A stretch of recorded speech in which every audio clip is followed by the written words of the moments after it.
क़ाल अल्लाहु तआला फ़ी महकम तंज़ील अऊज़ु बिल्लाहि मिनश शैतानिर रजीम मिन हमज़िहि व नफ़्ख़िहि व नफ़्सिहि कुलू वशरबू व ला तुसरिफ़ू इन्नहु ला युहिब्बुल मुसरिफ़ीन।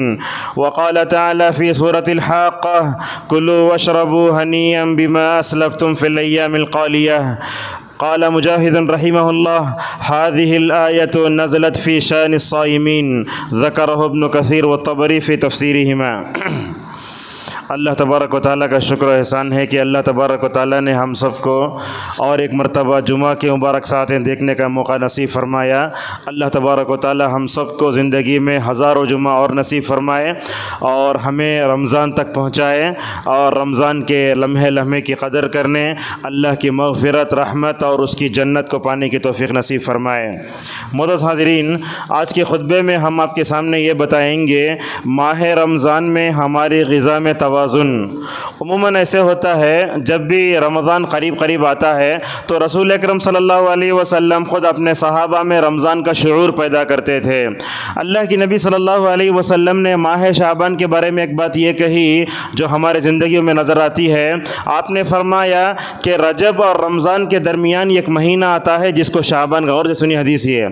हज़रत उसामा बिन ज़ैद रज़ियल्लाहु अन्हु कहते हैं रसूल अकरम सल्लल्लाहु अलैहि वसल्लम ने फरमाया रजब और रमज़ान के दरमियान में एक महीना आता है जिसको शाबान कहते हैं। अक्सर लोग उसमें गफलत में रहते हैं। गफलत किस बात की? गफलत इस बात की रमज़ान आए रोज़े रख लेंगे, रमज़ान आए तरावी पढ़ लेंगे, उस वक्त मग़फ़िरत कर लेंगे, रमज़ान का आखिरी अशरा आता, ऐसे कह कह कर जो है गफलत का शिकार हो जाते हैं। अल्लाह के नबी सल्लल्लाहु अलैहि वसल्लम शाबान के महीने में ज़्यादा रोज़ा रखते और कहते लोगों मैं ये चाहता हूँ कि मेरा अमल अल्लाह के पास मकबूल हो इस हाल में कि मैं रोज़े से रहूँ। मोअज़्ज़ज़ हाज़रीन, माह रमज़ान की आमद है। ऐसे मौके पर हम देखते हैं कि कुछ लोग जिनके लिए रमज़ान गैर रमज़ान दोनों बराबर हैं। अगर मोटी ज़बान में मैं कहूँ, गैर रमज़ान में हम 3 मरतबा खाते हैं, रमज़ान में वो 3 मरतबा का खाना 2 मरतबा खा जाते हैं। हकीकत यही है। सहरी में इस कदर खाते हैं, नमाज फ़जर पढ़ना मुश्किल, इफ्तार में इतना खाते हैं हमारे लिए तहज्जुद की नमाज़ पढ़ना मुश्किल हो जाता है।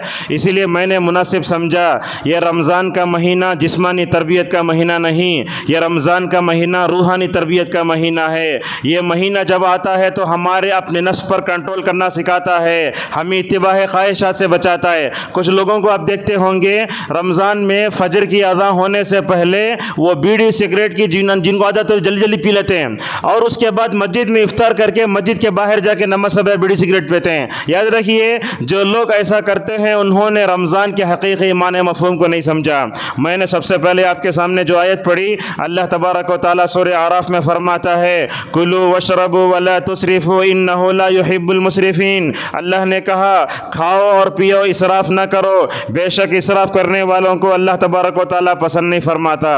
अल्लाह ताला ने कुरान में उम्मत मुहम्मदिया के कई नाम बताए। ये बात गौर से सुनिए, अल्लाह तबारक व तआला ने उम्मत मुस्लिमा के कई नाम बताए। उन नामों में एक नाम है उम्मत वसत। अल्लाह ने कहा व कज़ालिका जअलनाकुम उम्मतन वसता।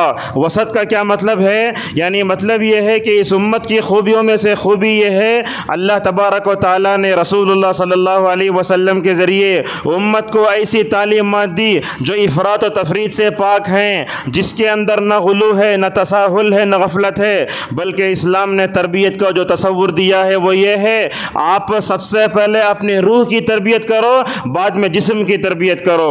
और जिस्म की तरबियत अहम नहीं है, रूह की तरबियत अहम है। जैसा कि रसूलुल्लाह सल्लल्लाहु अलैहि वसल्लम ने फरमाया अल्लाह ताला तुम्हारे जिस्मों को, तुम्हारे दिलों को देखता नहीं है, बल्कि वो तुम्हारे आमाल और तुम्हारे दिलों को देखता है। लिहाजा किसी शादी में जाने से पहले जैसे अपने कपड़े को आप लोग जितना पाक व साफ करते हैं, वैसे रमज़ान आने से पहले सिद्क़ दिल से तौबा करो। जैसे अपने दामन को गुनाहों से बचाते हो, जैसे अपने कपड़ों को गंदगी से बचाते हो, वैसे माह रमज़ान आने से पहले ही गुनाहों से बचने का पुख्ता आज़म करो। माह रमज़ान में हर जो है मनहियात से दूर रहो ताकि रब की मग़फ़िरत और रहमत को मुकम्मल तौर पर हम पा सकें। मोअज़्ज़ज़ हाज़रीन, आप देखेंगे अल्लाह तबारक व तआला ने तरबियत का जो तरीक़ा अपनाया है उसमें बड़ा बेहतरीन है। वो देखो हमारे पास इस्लाम में 2 ही ईदें हैं साल भर, गैर मुस्लिमों में देखो 360 दिन भी ईद रहती है। हमारे पास वीकली फंस ये जुमा है। अल्लाह तबारक व तआला ने हफ्ते भर में हर दिन की 5 नमाज़ नमाज़ों को मुकर्रर के जुमा का निज़ाम रखा ताकि मोमिनों की तरबियत मुकम्मल तौर पर हो जाए। और उसी तरीके से आप देखेंगे 11-12 महीनों में 11 महीने खाते पीते रहते हैं, मगर एक महीना रूहानी तरबियत का महीना आता है, लिहाजा उसकी मुकम्मल तौर पर हमें तवज्जो देना चाहिए।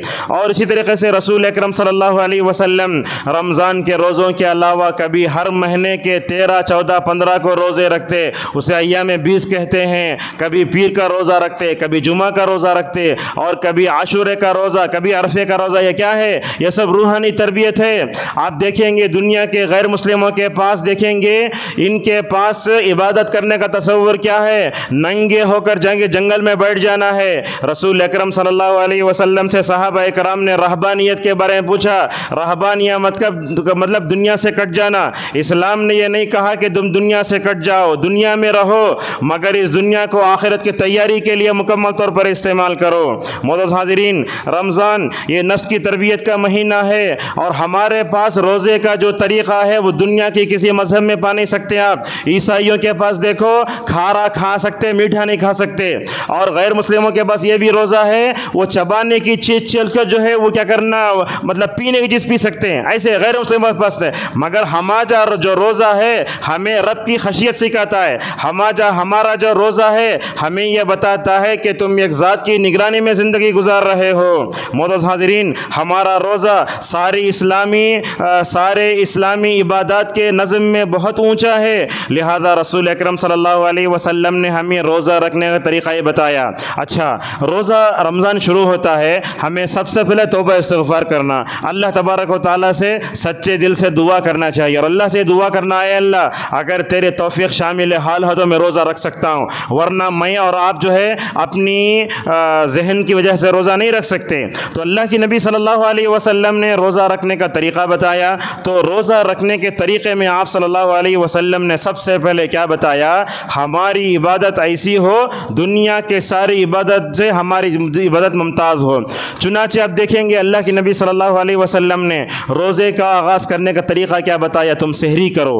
सहरी लफ्ज़ क्या है? सहरी बोले तो सुबह में खाए जाने वाला खाना, इसको बोलते सहरी। अल्लाह के नबी ने क्या फरमाया? लोगो सहरी करो, सहरी में बड़ी बरकत है।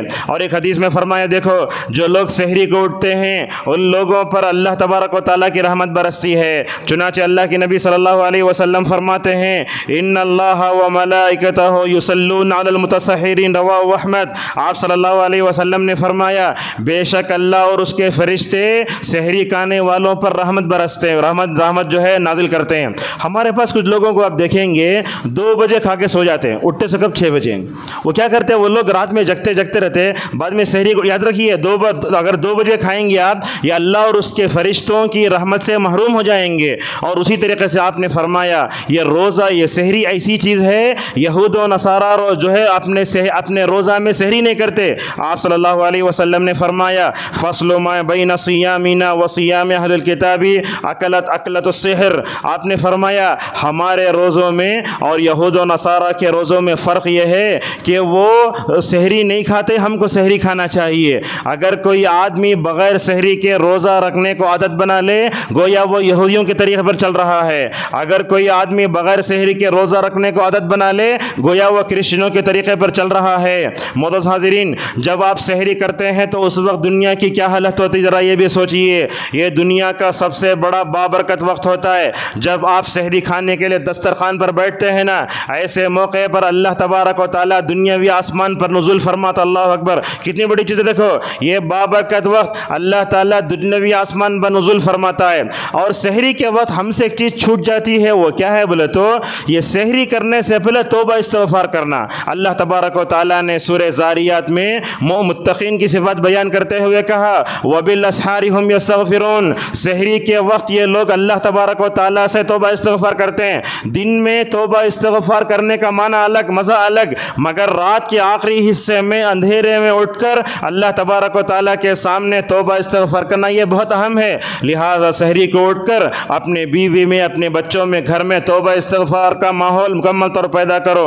और उसी तरीके से रसूल अकरम सल्लल्लाहु अलैहि वसल्लम ने इस सहरी के बारे में क्या फरमाया? देखो अब सहरी ऐसी बेहतरीन चीज़ है, दिन में 3 मरतबा खा के भी भूख लगती है, मगर सहरी माशाअल्लाह ऐसी ऐसी बाबरकत चीज़ है, आप वो फजर सादिक से पहले, मतलब फजर की अज़ान से पहले अंधेरे में खा लेते, माशाअल्लाह उसके अंदर वो खाए जाने वाली जो है रोज़ी में, वो खाए जाने वाली ग़िज़ा में इतनी बरकत है, सूरज के ग़ुरूब होने तक माशाअल्लाह बर्दाश्त कर सकते हैं। बड़े तो बड़े बच्चे भी माशाअल्लाह, दिन में 10-10 बिस्किट के पैकेट खाने वाले बच्चे भी माशाअल्लाह सहरी की बरकत को ऐसे महसूस करते हैं कि सहरी आती है तो माशाअल्लाह वो दिन भर उसकी बरकत के असरात आप अपनी ज़िंदगी में देखते हैं। मोअज़्ज़ज़ हाज़िरीन, सहरी में क्या खाना चाहिए? सहरी में जो चाहे खा सकते हैं, मगर नबी करीम सल्लल्लाहु अलैहि वसल्लम ने उम्मत मुस्लिमा को नफ्स की तरबियत करने का तरीक़ा कैसे बताया। देखो, आप सल्लल्लाहु अलैहि वसल्लम ने अबू दाऊद की सही रिवायत में कहा, निअम सहूरुल मोमिन अत्तमर,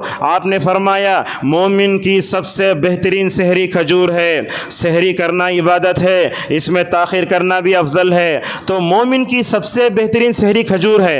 हम देखते हैं सहरी में लोग हिट भी खाते हैं, लोग सहरी में हरीरा भी पीते हैं, लोग सहरी में पता नहीं और क्या क्या करते हैं, सब करो आप, लेकिन ये बात याद रखो, सहरी में ज़्यादा मिक़दार में नहीं खाना चाहिए। अल्लाह के नबी सल्लल्लाहु अलैहि वसल्लम ने जो ये बताया सहरी में खजूर खाओ, मतलब ये है कि आपका खाना कम मिक़दार में होना चाहिए। मोअज़्ज़ज़ हाज़िरीन, इसी तरीके से रसूल अकरम सल्लल्लाहु अलैहि वसल्लम ने उम्मत को कैसी कैसी छूट दी। देखो, रमज़ान जब आता है तो उम्मत के कुछ उलमा को हम देखते हैं लोगों के सामने मसाइल को सख्त बना के पेश करते नहीं है। अल्लाह ताला रमज़ान को लाता है लोगों को मशक्क़त में डालने के लिए नहीं, बल्कि लोगों के लिए आसानी पैदा फरमाता है। कहा, युरीदुल्लाहु बिकुमुल युस्र वला युरीदु बिकुमुल उसर। हज़रत अबू सईद खुदरी रज़ियल्लाहु अन्हु की रिवायत मुस्नद अहमद में है, जिसको अल्लामा अलबानी रहमतुल्लाहि अलैहि ने हसन कहा है। वो कहते हैं रसूलुल्लाह सल्लल्लाहु अलैहि वसल्लम ने फरमाया, सहरी खाना ये बड़ी बरकत का ज़रिया है, लिहाजा सहरी को तुम कभी मत छोड़ो। देखो, सहरी को न छोड़ो।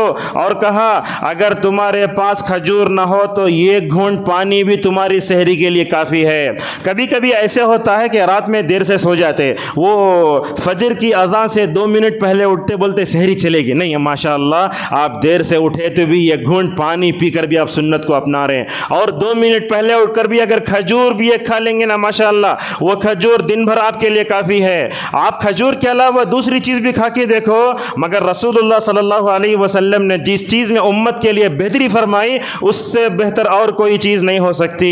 इब्न खुदामा रहिमहुल्लाह कहते हैं, बंदा कोई भी चीज़ खा ले पी ले, वो सहरी की फ़ज़ीलत हासिल हो जाएगी। मसलन क्या, कोई भी गोश्त का सालन, कोई भी सालन आप खाओ, लेकिन मेरी एक आदत है, मैं आपको बताता हूँ, आप अच्छे से बिरयानी भी खा लो, सब्ज़ी बिरयानी भी खा लो, मगर साथ में ये खजूर खा लो तो माशाअल्लाह वो सुन्नत अदा हो जाएगी।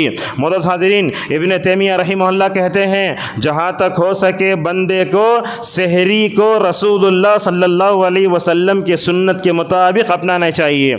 और उसी तरीके से इब्न हजर रहिमहुल्लाह कहते हैं, जो भी चीज़ खा लो पी लो, तुम्हारी सहरी मुकम्मल तौर पर हो जाएगी।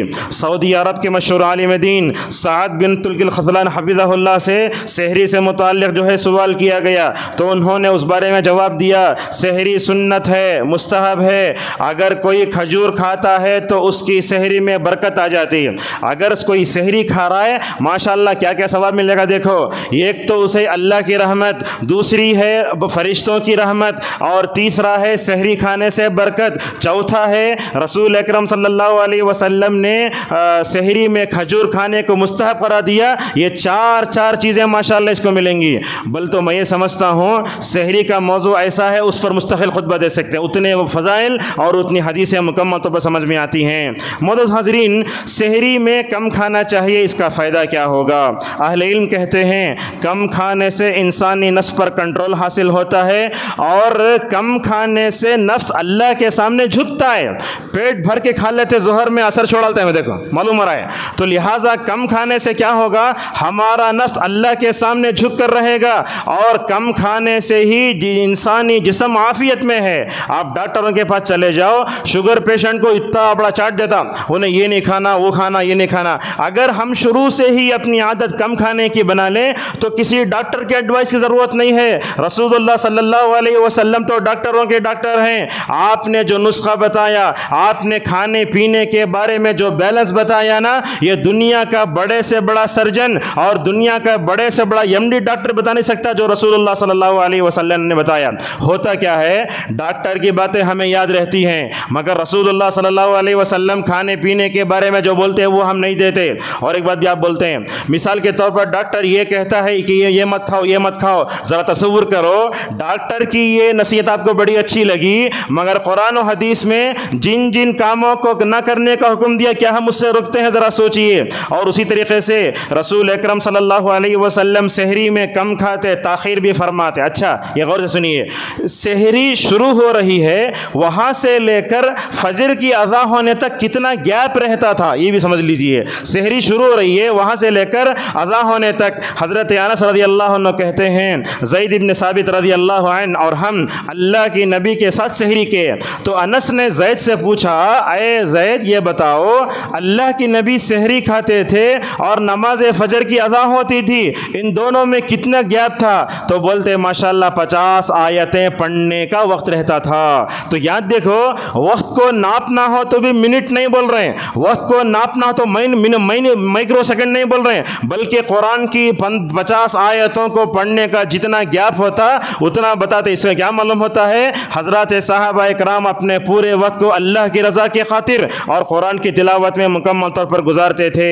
और उसी तरीके से सहरी में हमें मोहतात होना चाहिए। सहरी कब खाना शुरू करना? आप जब तहज्जुद के लिए उठो उस वक्त खाना शुरू। कब तक खाना? नमाज फजर की अज़ा होने से पहले ख़त्म कर लेना। बाज़ लोगों को हमने देखा वो 15 मिनट पहले ख़त्म करते। गलत है ये। जो लोग ऐसा करते हैं वो यहूद नसारा के तरीके पर हैं। और कुछ लोग ऐसे होते हैं, वो अज़ा हो गई तो भी खाते रहते, बोलते वो महल्ले की अज़ा हो रही। नहीं, आपकी महल्ले की जो अज़ा है उसका एतबार होगा, दूसरे महल्ले की जो अज़ा उसका एतबार नहीं होगा। लिहाजा अगर आप इस मामले में एहतियात नहीं बरतते, तसाहुल करते, गफलत बरतते हैं, आपका रोज़ा ख़तरे में भी पड़ सकता है। इसीलिए रसूल अकरम सल्लल्लाहु अलैहि वसल्लम के अहादीस से मुताल्लिक़ सहाबा ने जो है अहादीस में जो चीज़ आई उसकी वजाहत जो है उलमा ने ऐसे की है। और उसी तरीके से हमें सहरी में कम खाने से क्या क्या फ़ायदे हो तो भी बता। देखिए, बंदे में रूहानी तरबियत की तरफ तवज्जो पैदा होती है। कम खाने से इंसान के अंदर मौज व मस्ती, शरारत नहीं आती। आप देखते हैं बच्चों को भी रमज़ान में रोज़ा रखा हो, जो बच्चे गैर रमज़ान में खेलते रहते, रोज़ा इंसान की नफ्स को ऐसे तोड़ता है, खेलने वाले बच्चे भी एक तरफ पड़े रहते हैं। अल्लाह की नबी ने इसीलिए क्या फरमाया, अये नौजवानों की जमात, तुम शादी कर लो। अगर तुम्हारे अंदर शादी न करने की ताकत है तो रोज़ा रखो, इसलिए कि रोज़ा रखने से तुम्हारे ख्वाहिशात को कुचला जा सकता है। लेकिन कितनी बदनसीबी की बात है, हमारे पास तो रमज़ान में नफ्स ज़्यादा और वलवला था, खुसूसन सहरी से पहले, इफ्तार के बाद। हम क्या समझते हैं रोज़ा इतना अच्छा नहीं है, रोज़ा इतना नहीं है। आपको बताया जा रहा है एक महीना जैसे आप रोज़ा रखते, नफ्स पर कंट्रोल करते, यही अपने नफ्स और ज़ात की तरबियत गैर रमज़ान में भी मुकम्मल तौर पर आपको मतलूब है। और उसी तरीके से सहरी खाने से जहाँ अल्लाह का हुक्म है, रसूलुल्लाह सल्लल्लाहु अलैहि वसल्लम का हुक्म है। और बाज़ उलमा ने ये भी बताया सहरी छोड़ना खिलाफ सुन्नत है। जो लोग रात में 2 बजे खा के सो जाते हैं, और बाज़ लोगों को देखते हैं इतना खा लेते नमाज फजर में खड़ने नहीं होता। मैं आपको बताऊं तो आपको हंसी आएगी, इतना खा लेते सहरी में, नमाज फजर में आके मस्जिद में क़ै हो जाता है। ऐसा हो रहा है। ये रमज़ान में इतना ज़्यादा आपको अपने आप को खाने की आदतें मत डालिए। और उसी तरीके से इबादत में आसानी होती है। अगर आप 4 रोटी के बजाय 2 रोटी खाए तो क्या होता, आपको चलकर आने के लिए मौका मिलता। और उसी तरीके से अल्लाह तबारक व तआला की खातिर सवाब का, अल्लाह ताला की खातिर आपको सब्र करने का तरीक़ा भी मालूम होगा। आज हम देखो अपने दोस्त के लिए इंतज़ार कर रहे हैं, खाना पक रहा है इंतज़ार कर रहे हैं, मगर अल्लाह की खातिर, ये सब अल्लाह की खातिर सब्र सीखने का फ़न हमें रोज़ा सिखाता है। अल्लाह ने फरमाया वस्बिर वमा सब्रुका इल्ला बिल्लाह वला तहज़न अलैहिम वला तकु फ़ी ज़ैक़िम मिम्मा यमकुरून।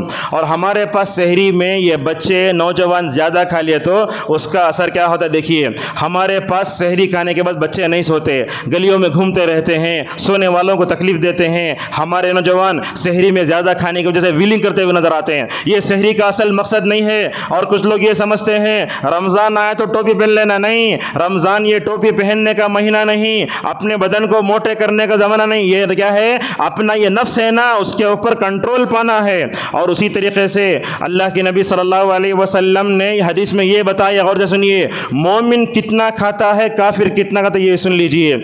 हज़रत अब्दुल्लाह इब्न उमर रज़ियल्लाहु अन्हुमा के बारे में आता है, रिवायत बुखारी में है, गौर से सुनिए, ये रिवायत बुखारी में है। अब्दुल्लाह इब्न उमर रज़ियल्लाहु अन्हुमा शायदा ये सुन्नत अल्लाह की नबी जो करते बराबर नश कदम ब कदम वो करते। एक उनकी आदत ये थी, जब भी खाना खाते तो किसी फ़कीर को या मिस्किन के साथ बिठा लेते हैं, अकेले खाना नहीं खाते। ये आदत आज भी अरब में है, जो लोग हज उम्र जाते तो मालूम होता है उनको, तो साथ में बिठा लेते। एक मरतबा एक आदमी उनके साथ खाना खाया, वो ज़्यादा खाना खाने लगा। जब ज़्यादा खाने लगा तो हज़रत अब्दुल्लाह इब्न उमर ने अपने ग़ुलाम नाफ़े से कहा, या नाफ़े ला तुदखिल हाज़ा अलैया, कहा अया नाफ़े, उनके ग़ुलाम थे, ये आदमी को मेरे साथ दोबारा खाने मत बिठाओ, इसलिए कि ज़्यादा खाता है। मैंने रसूलुल्लाह सल्लल्लाहु अलैहि वसल्लम को ये फरमाते सुना। क्या फरमाते सुना?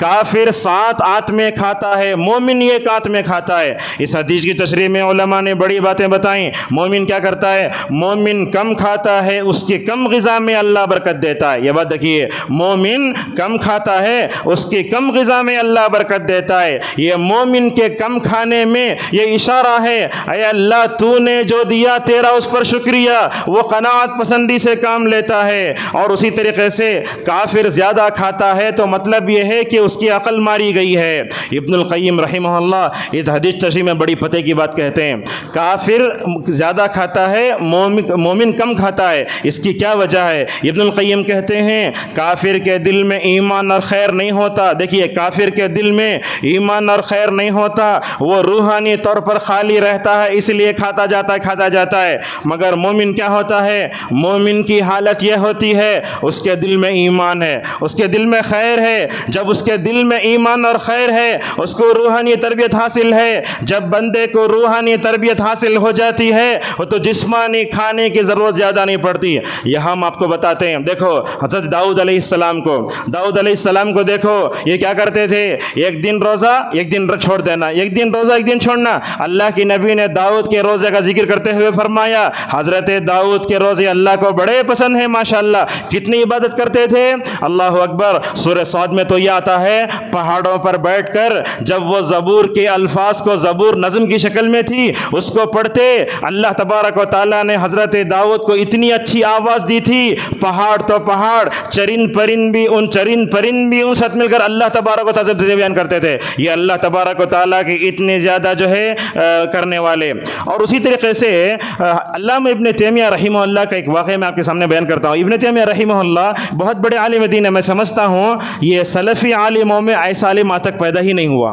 इन्होंने तकरीबन 500 ज़्यादा किताबें लिखी माशाअल्लाह। और इनका एक वाक़या है, उनके शागिर्द इब्न तैमिया अल-क़य्यिम रहमहुल्लाह कहते हैं, मेरे उस्ताद नमाज फ़जर पढ़ के वहीं बैठे रहते। उसके बाद क्या होता, चाश का वक्त की नमाज का आता, ज़िक्र में बैठे रहते। अब वो क्या होता, उसी असना में पीछे से उनका ग़ुलाम वो खाना लेकर आता। वो खाना, टिफ़िन, नाश्ता वो ला के रखा। वो अल्लाह की मतलब तस्बीह बयान करने में, अल्लाह की इबादत में इतना मशगूल रहते, वो जानवर आके वो नाश्ता खा के चले जाते। बाद में उस्ताद पर बड़ा रहम आता, शागिर्द को पूछते, उस्ताद मोहतरम आपका नाश्ता ला कर रखा गया, आपको उस बात का एहसास नहीं हुआ? जानवर भी खा लिया। बोलते, देखो अल्लाह के ज़िक्र में इंसानी दिलों को जो ग़िज़ा मिलती है, उस ग़िज़ा में अगर इंसान सोचना शुरू होगा तो खाने का तसव्वुर भी नहीं आता। यही होता है। हम लोग देखो रमज़ान में दस्तरखान पर बैठ जाते हैं, दुआ की तरफ तवज्जो नहीं दी जाती। इस लिहाजा इफ्तार को अपने सामने मत रखो। एक खजूर ला लो, पानी ला लो, एक मस्जिद के कोने में बैठकर इफ्तार कर लो। हर किस्म की चीज़ें उस पर ला के डाल लेना और उसकी तरफ देखते रहना, बच्चों को भगाते रहना, ये हमारे रमज़ान जो है इस्लामी माहौल नहीं है। तो इससे मालूम हुआ, बंदा अगर रूहानी तरबियत से माशाअल्लाह अगर पुख्ता हो जाता है, उसको जो है उसको इस बात का एहसास नहीं होता। रसूलुल्लाह भी तो ऐसे तो करते थे। अल्लाह के नबी सल्लल्लाहु अलैहि वसल्लम के उम्मती होने का बड़ा फ़ख्र करते हम। देखो ग़ज़वे खंदक का मौका है, रसूलुल्लाह सल्लल्लाहु अलैहि वसल्लम क्या करते, अपने पेट पर 2-2 पत्थर बांधते। पेट अगर भूखा है तो उसके ऊपर पत्थर क्यों बांधते होंगे, सवाल पैदा होता है। अल्लामा इब्न हजर कहते हैं, वो पत्थर बांधने की वजह से भूख का एहसास नहीं होता। हज़रत सहाबा इकराम जाकर बोलते, या रसूल अल्लाह हम भी भूखे हैं, हमारे पेट पर 1 पत्थर है। अल्लाह की ने भी अपना पेट बता, देखो मेरे पेट पर 2 पत्थर है। अल्लाह अकबर। ये रसूलुल्लाह सल्लल्लाहु अलैहि वसल्लम के घर का हाल। आज हमारे घरों में फ्रिज है, उसमें बड़े का गोश्त है, शामियाँ हैं, सब है उसमें। कितना अल्लाह का शुक्र अदा करना चाहिए। ये रसूल अकरम सल्लल्लाहु अलैहि वसल्लम का घर, सजदा करने नहीं हो रहा है, आयशा के पैर को हटाना पड़ रहा है रसूलुल्लाह सल्लल्लाहु अलैहि वसल्लम को सजदा करने के लिए। मोअज़्ज़ज़ हाज़िरीन, रसूल अकरम सल्लल्लाहु अलैहि वसल्लम ने उम्मत को हमेशा बताया कम खाओ और सेहतमंद रहो, ज़्यादा खाओगे तो नुकसान पाओगे। एक आलिम दीन है, मैं उनका नाम लेना नहीं चाहता, वो कहते हैं इन्न मिन आज़मिल मुहलिकाति लिब्नि आदम शहवतुल बतन, कहा इंसान को अगर कोई हलाक करता है तो उसका पेट है। आज ये पेट में क्या जाना क्या नहीं करना, दिन में 10 मरतबा खाते हैं लेकिन फिर भी पेट नहीं भरता, बल्कि रसूलुल्लाह सल्लल्लाहु अलैहि वसल्लम ने तो फरमाया इंसान की ख्वाहिश को और उसके पेट को कब्र की मिट्टी ही भर सकती है। और देखिए जब बंदा ज़्यादा खाना शुरू करता है तो उसका दिल सख्त हो जाता है। अच्छा, एक आदमी ज़्यादा खाता है, वो ज़्यादा खाने की आदत है, तो उसे कम करने का तरीक़ा क्या? उलमा ये बताते हैं अगर किसी आदमी को ज़्यादा खाने की आदत पड़ गई, अगर वो खाने को छोड़ना चाहता तो एक ही दफ़ा ना छोड़े। बाज़ लोग क्या करते हैं, नहीं मैं अपना वज़न घटा रहा हूँ, मैं सहरी नहीं करता, रमज़ान में रोज़ा रहा हूँ, गलत है ये। अगर किसी को अगर कोई बुरी आदत छुड़ाना है तो देखो अल्लाह के नबी सल्लल्लाहु अलैहि वसल्लम ने शराब को छुड़ाने के लिए स्टेप बाई स्टेप का मुहल्ला ये किया, और ज़िना की सज़ा उतरने के लिए भी मरहला बमरहला। ऐसे ज़्यादा खाने की अगर किसी को आदत होती है वो आहिस्ता आहिस्ता ही मुकम्मल तौर पर अपना इलाज कर सकता है। और नबी करीम सल्लल्लाहु अलैहि वसल्लम कैसे बैठते थे देखो, याद रखो टेका लगाकर खाने से आपने मना फरमाया। आजकल तो खाने के बिस्तर पर, ऐसे खाने के दस्तर पर ऐसी सी गलतियाँ, अल्लाह माफ़ फरमाए। सबसे पहले हमें ये एहसास भी नहीं होता कि अल्लाह की नेमतें हैं। कभी टीवी चल रही है, कभी गाने चल रहे हैं, कभी हाथ में अपना रिमोट है, कभी आप मैसेज भेज रहे हैं। हमारे बच्चों को जब तक मोबाइल है तो उस वक्त खाना नहीं उतरता। ये रसूलुल्लाह सल्लल्लाहु अलैहि वसल्लम को देखो कैसा खाते थे। हज़रत अनस रज़ियल्लाहु अन्हु कहते हैं मैंने रसूल अकरम सल्लल्लाहु अलैहि वसल्लम को खजूर खाते देखा। इस हार में क्या उकड़ू बैठे, समझते ना उकड़ू बैठना, ख़ज़ाए हाजत को कैसे बैठते वैसा बैठना। क्या मतलब है इसका? मतलब ये हुआ उस हालत में ज़्यादा देर तक नहीं बैठ सकते तो ज़्यादा भी नहीं खाना चाहिए। रसूल अकरम सल्लल्लाहु अलैहि वसल्लम के घर में क्या होता था, आपके घर में अभी का जो है अगर रोटी होती तो तेल नहीं होता, अगर तेल होता तो रोटी नहीं होती। एक मरतबा एक औरत जो है अपने दोनों बच्चियों को लेकर नबी करीम सल्लल्लाहु अलैहि वसल्लम के घर का रुख करती है। आकर वो पूछती है आयशा के घर में सिर्फ 2 ही खजूर हैं। कितने? पूरे नबी के घर में 2 ही खजूर। तस्वीर कीजिए, पुराने ज़माने में ऐसे होता था, नेमतें कम थी, नेमतों का एहसास ज़्यादा था, और उन नेमतों के बारे में जब सवाल करने के बारे में हमारे असलाफ डरते थे। आजकल हमारे पास नेमतें इतनी हैं, न नेमतों का शुरूर है, न नेमतों के जवाब देने का एहसास है। आयशा ने क्या किया, नबी करीम सल्लल्लाहु अलैहि वसल्लम के घर से वो खजूर सुनिए खजूर लाए। यहाँ ख़वातीन भी हैं, देखो दरबार रिसालत में कोई भी अगर सवाली आता तो बगैर इसके नहीं जाता था।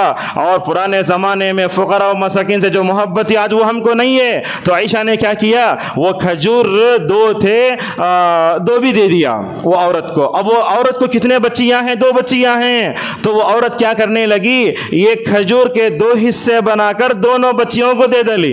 अब उसके बाद हुआ क्या, ये खजूर माँ ने अपने लिए रखा।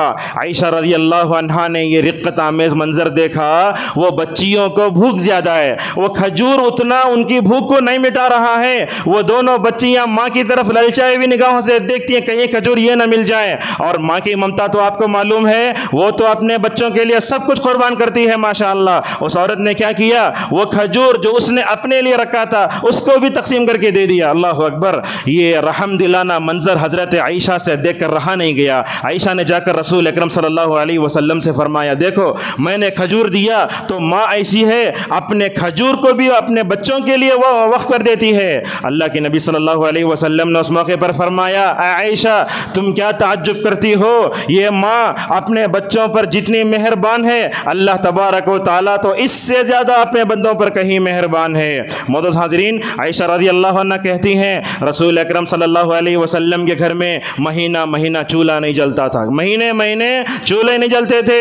आपके घर में होता सो क्या, आपके घर में होता सिर्फ खजूर या पानी, उसी पर आप सल्लल्लाहु अलैहि वसल्लम गुजारा करते थे। और आप देखो आजकल के वलीमों की जो तकरीब और कैफियत होती है वो तो नाकाबिल बयान है। इतना खाना दस्तरखान पर होता है, मैं तो समझता हूँ अगर 50 केजी पकाए तो 10 केजी तो कुत्ते खाते हैं। अल्लाह के नबी सल्लल्लाहु अलैहि वसल्लम, बुरी लगती बात है, अल्लाह के नबी वैसा नहीं करते। देखो अल्लाह के नबी ने अपनी बीवियों का वलीमा कैसे फरमाया, कभी खजूर पर आपने वलीमा किया, कभी सत्तू पर वलीमा फरमाया। आपने अपनी एक बीवी ज़ैनब के लिए बकरी ज़बह की थी, वरना आप सल्लल्लाहु अलैहि वसल्लम ने वलीमे में ना तो माल को ज़ाया किया, कभी कभी कभी तो वलीमा ऐसे भी होना चाहिए किसी को मालूम ना हो। और हमारे मुआशरे में एक ही बात है, अगर रिश्तेदारों को शादी में नहीं बुलाए बस बात बंद, बस मरते दम तक ख़त्म, उनके नमाज जनाजा में नहीं जाना, उनसे बात करना सब छोड़ डालना। यहाँ देखो अब्दुर्रहमान इब्न औफ की शादी हुई, उन्होंने रसूल अकरम सल्लल्लाहु अलैहि वसल्लम को खुद दावत नहीं दी।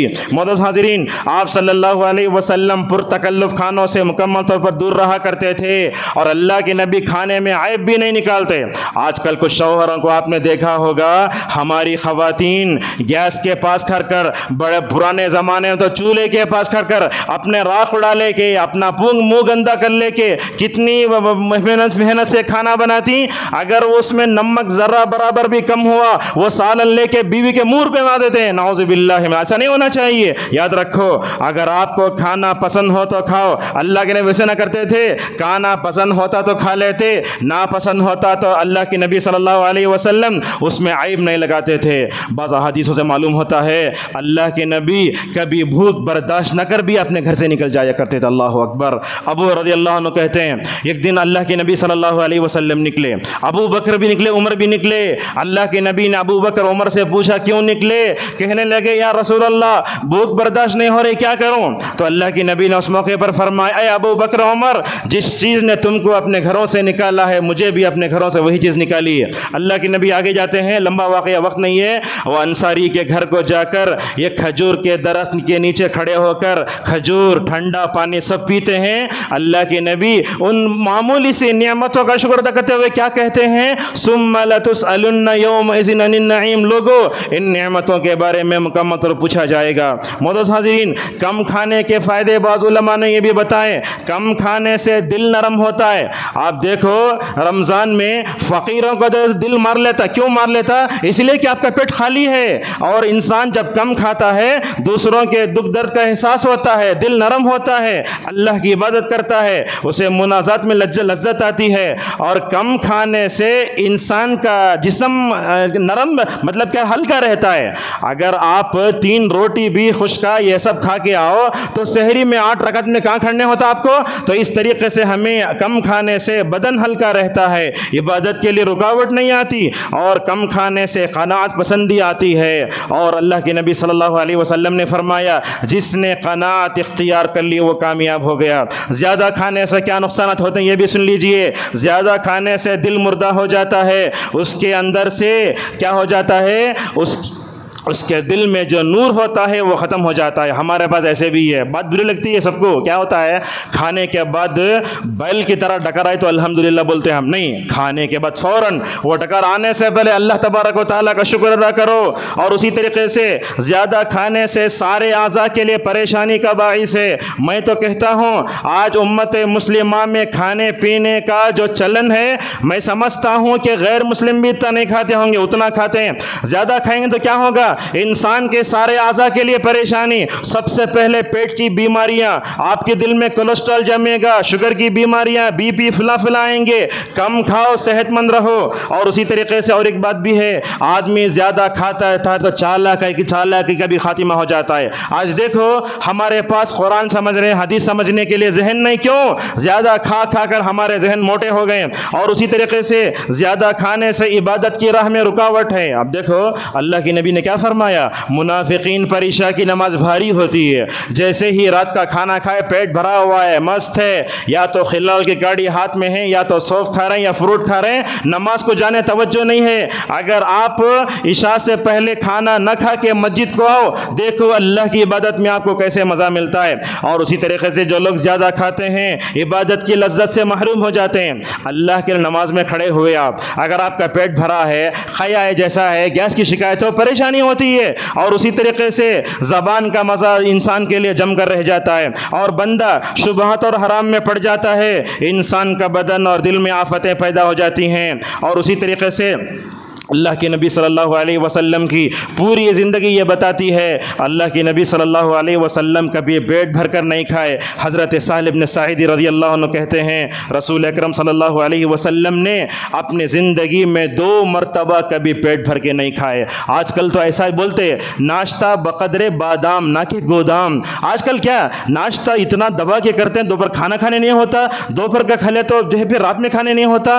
और ख़ुसूसन बेंगलोर वालों में ये आदत बहुत बहुत अच्छी नहीं है ये कि नाश्ता 12 बजे, शाम का खाना 5 बजे, रात में खाना 2 बजे, ये आपकी सेहत के लिए बहुत नुकसानदेह है। याद रखो 7:30 बजे नाश्ता, 1 बजे खाना, रात में 7:30 बजे अगर आप नाश्ता कर लेंगे ना, खाना खा लेंगे ना, ये वक्त आपके लिए बहुत अच्छा है। इसीलिए देखेंगे आप मदारिस में पढ़ाने वाले असातिज़ा, तलबा वगैरह, उनके खाने का जो नज़म आता है ऐसे ही होता है। और उसी तरीके से रसूल अकरम सल्लल्लाहु अलैहि वसल्लम सहरी में क्या करते, खजूर खाते।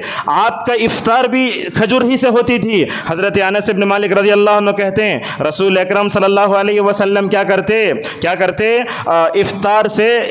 इफ्तार करते खजूर से। आपकी सहरी भी खजूर से और आपकी इफ्तार भी खजूर ही से हुआ करती थी। अगर आपको खजूर न मिलते तो पानी ले लेते थे। मोअज़्ज़िज़ हाज़रीन, सवाल यहाँ ये आता है, सुबह ये सहरी में आपने खजूर खाया, माशाअल्लाह वो एक छोटा सा खजूर दिन भर खड़ा किया आपको माशाअल्लाह, लेकिन शाम में अल्लाह के नबी इफ्तार करते तो खजूर क्यों खाते? आप बोलेंगे सुन्नत है, मगर माशाअल्लाह उलमा ने इस बारे में क्या क्या रिसर्च किया है। देखो इब्नुल क़य्यिम रहमहुल्लाह कहते हैं अल्लाह के नबी सल्लल्लाहु अलैहि वसल्लम सारी चीज़ों को छोड़कर इफ्तार खजूर से करते। क्यों? रोज़ेदार का मैदा खाली रहता है, सारे आज़ा को ताकत की ज़रूरत होती है। अगर आप उस वक्त वो आरएस पिए तो भी वो काम नहीं कर सकता जो खजूर करता है। इंसान का मैदा भी खाली, पेट भी खाली, जिगर भी खाली, पूरी अंतड़ियाँ सब जो है मतलब ग़िज़ा के लिए तरस रही हैं। ऐसे मौके पर अल्लामा इब्नुल क़य्यिम फरमाते हैं,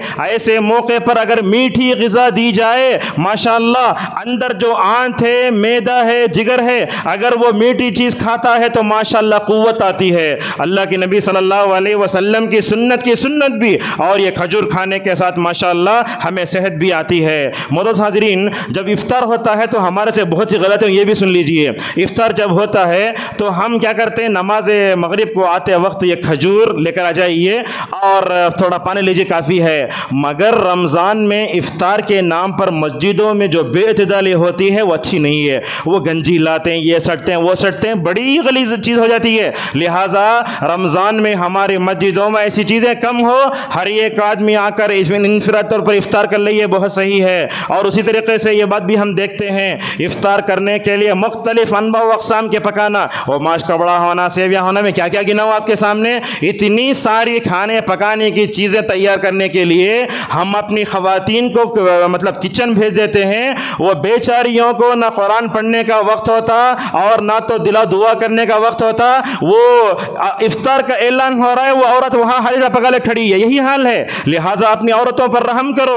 और ये रमज़ान ज़्यादा खाने पीने का मज़ा लेने का नहीं है। इसी तरीके से हमें रमज़ान में दस्तरखान पर ज़्यादा चीज़ें रख कर इफ्तार करने की आदत से हमें दूर रहना चाहिए। देखो इब्नुल अरबी रहमहुल्लाह कहते हैं रसूल अकरम सल्लल्लाहु अलैहि वसल्लम जैसे ही अज़ान होती हल्की चीज़ खा लेते, आप नमाज को चले जाते और नमाज को चले जाने के बाद फिर आके खाते। हम क्या करते हैं, वो खाने पीने की चीज़ों की मोहब्बत में इतना खाते नमाज मगरिब हमारी चली जाती है। अगर आप हल्का सा इफ्तार कर लेते हैं तो 3 फ़ायदे आपको हासिल होंगे।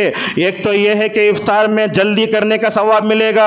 आपने फरमाया मेरी उम्मत उस वक्त तक खैर पर रहेगी जब तक वो इफ्तार में जल्दी करते रहेगी। और अगर आप दस्तरखान छोड़कर नमाज को आएंगे, नमाज में सुकून मिलेगा।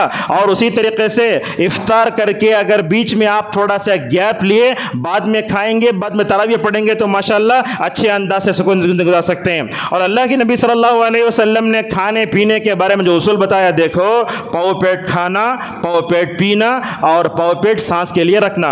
इतना नहीं खाना कि रुकू करते ही बाहर आ जाए, ऐसे तय होता है। और ऐसी चीज़ें मिलाकर हम खा लेते हैं, नाउज़ुबिल्लाह, हमारा हाजिमा बहुत ख़राब हो जाता है। मोअज़्ज़िज़ हाज़रीन, आज के खुतबे से बताना यह है, रमज़ान ये जिस्मानी महीना नहीं, ये रमज़ान रूहानी तरबियत का महीना होता है। हद से ज़्यादा खाना पीना ये गैर मुस्लिमों की आदत है, वैसा मोमिन नहीं होता। और उसी तरीके से मोमिन को दुनिया में इबादत के लिए पैदा किया गया है। ज़्यादा खाने से सारा फसाद बर्पा होता है। मैं तो ये समझता हूँ आलम इस्लाम के मुसलमान अगर आपने आपको खाने पीने के मामले में संभाल लिया ना, इंशाअल्लाह वो अपने नफ्स पर काबू पाएंगे, इस तरह वो अपने दुश्मनों पर भी काबू पा सकते हैं। आज मुसलमान खाने पीने के नाम में बहुत बदनाम है। शादियों में, तकरीबात में, दस्तरखान में टूट पड़ते हैं। आप तो देखते होंगे एक आदमी खाकर उठा भी नहीं, पीछे जाकर वहाँ खड़े हो जाते हैं। और ये खाने पीने में ये इंसान गिरता बहुत है। इसीलिए हज़रत उमर रज़ियल्लाहु अन्हु के पास एक आदमी आया, आकर बोला फलां आदमी बड़ा बेकार है। तो हज़रत उमर रज़ियल्लाहु अन्हु ने पूछा, तीन चीज़ें तुम्हें बोलना, या तो दस्तरखान पे उस साथ रहना, या सफ़र में रहना, या नहीं तो क़र्ज़ लेना। उन्हें बोला ये इन मकामात में मैं उनके साथ रहा ही नहीं। तो हज़रत उमर ने उसको कोड़े मारे। तो क्या मालूम होता है, इंसान की शराफत और उसकी मुरुवत और उसके अंदर जो हिर्स है वो सफ़र में भी दस्तरखान में भी मुकम्मल तौर पर हाजिर हो जाती है। कम खाने से बंदा अल्लाह का बंदा बनकर रह सकता है। ये देखिए रमज़ान लज्जत बंदगी, देखो हरे मसाले की फाल, लाल मसाले की फाल, ये मसाला तो ये हम मज़ा तो चख चुके, लेकिन याद रखो रमज़ान का मज़ा क्या भी कभी हमने चखा? रमज़ान में हम जो रोज़ा रखते हैं क्या ये रखकर अल्लाह के करीब हुए? क्या कभी सजदों में अल्लाह की क़ुर्बत का हमें एहसास हुआ? ये रमज़ान खाने पीने की लज्जत का महीना नहीं है, अल्लाह ताला की क़ुर्बत को पाने का महीना, ईमान की हलावत और उसकी मिठास को चटने का महीना है। लिहाजा ज़बान की लज्जत में हमें पड़कर नहीं रहना चाहिए। रमज़ान हमें नफ्स पर काबू पाने का महीना सिखाता है, और नफ्स पर काबू पाने से हम जन्नत के मुस्तहिक़ हो जा सकते हैं। तो बोलने का मतलब ये है कि चार चीज़ें जब ज़्यादा हो जाती तो इंसान का दिल सख्त होता है। ज़्यादा खाना, ज़्यादा सोना, ज़्यादा बोलना और ज़्यादा लोगों से दोस्ती करना, ये चार काम भी ज़्यादा हुए तो इंसान के लिए बड़ी परेशानी हो जाती है। तो खुतबे का खुलासा ये हुआ कि रोज़ा इंसान को जहाँ भूखा रखता है वहीं उसकी मस्ती को तोड़ता है, शरारत को तोड़ता है। आप सल्लल्लाहु अलैहि वसल्लम ने फरमाया रोज़ा रखो, दुनिया में रोज़ा जैसी कोई चीज़ नहीं है।